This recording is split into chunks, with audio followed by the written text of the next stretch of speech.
ल ट्युसुली बजारै गयो यार ल गयो यार ओ ए सिलास यता यता आऊ पुरै ट्युसुली आमा लाइभ यो चाहिँ है गाइस यस्तो लाइभ छ। तिब्बत तर्फबाट भोटेकोशी नदीमा भीषण बाढी आएपछि नेपालका रसुवा, धादिङ र चितवन लगायतका तटीय क्षेत्रहरूमा ठूलो धनधनको क्षति भएको छ।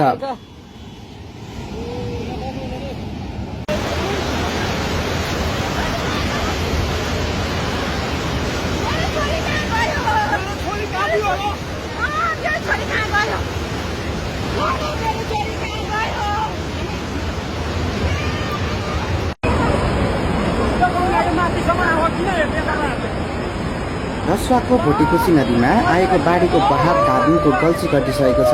बाढीका कारण भोटेकोशी नदीमा बुधबार बिहान 81 जल सतह बढेको छ। बाढीले रसुवाका विभिन्न क्षेत्रहरूमा ठूलो क्षति पुर्याइरहेको छ भने त्रिशुली नदी आसपासका बस्तीहरूमा समेत जोखिम बढेको छ। एकिन विवरण नआए पनि बाढीले धनजनको क्षति गरेको अनुमान गरिएको छ। रसुवाका प्रमुख जिल्ला अधिकारी नरेन्द्र परियारका अनुसार बाढी आएको समयमा जिल्लाका सदरमुकाम क्षेत्रहरू वर्षा भएको थिएन, त्यसैले बाढी माथिल्लो क्षेत्रमा भएको कुनै प्राकृतिक घटनाका कारण आएको हुन सक्ने अनुमान गरिएको छ। प्रारम्भिक रूपमा तिब्बत क्षेत्रमा हिमपात फुटेको हुन सक्ने आशंका गरिएको छ।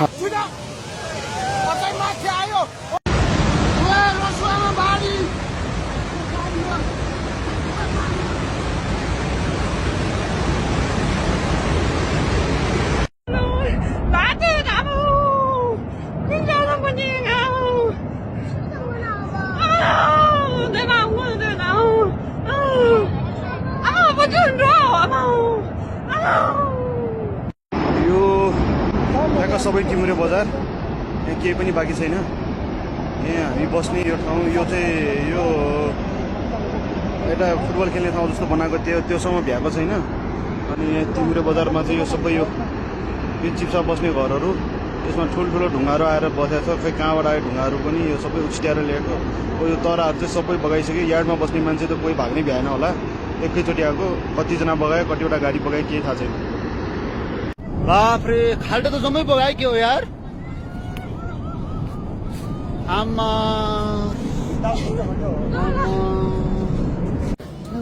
तिमुरी बगाइसक्यो अनि आमामा कत्रो आएछ त अनि के त्यत्रो थुन्ने राख अनि है तल चाहिँ कतिमा हो यही त हो नि। कसरी आयो यस्तो यो तल माथि उसबाट फुट्यो के पानी जमेर फुट्यो हो के फुलको भागै बगाएर ल्याएको।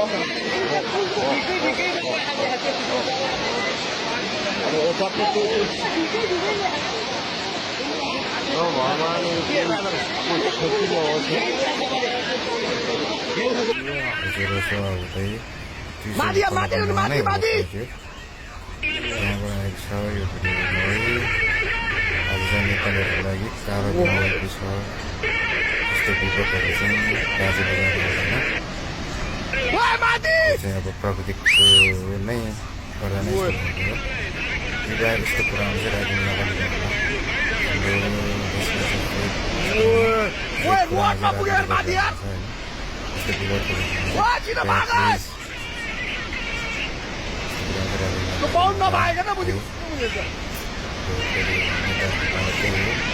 मिसिने लग्यो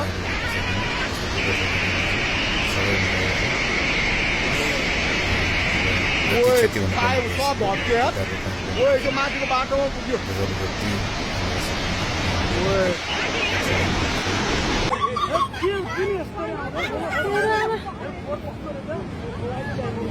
लाउन नि के भयो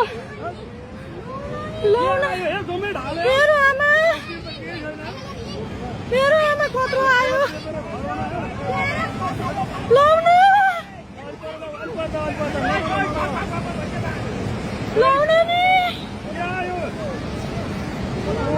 पानी होला छेकी गरी भने होइन देवी हड्डुवानमा पर्दो जस्तो छ। पानी होला भाग मेरो आमा हेर्नु त कत्रो आयो लाउन नि बटर केही छैन रे आमा काको के होला यो हेर्नु त यहाँ आइपुग्यो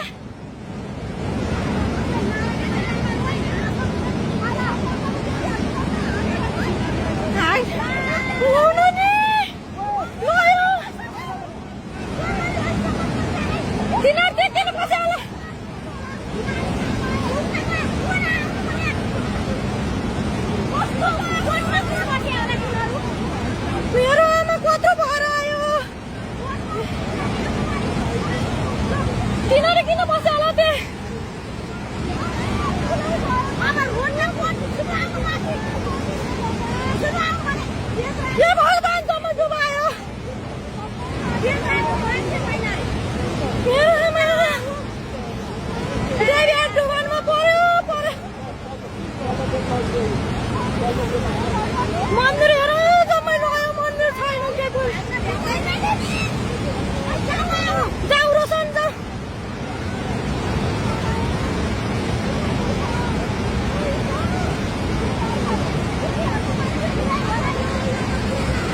हेर्नु त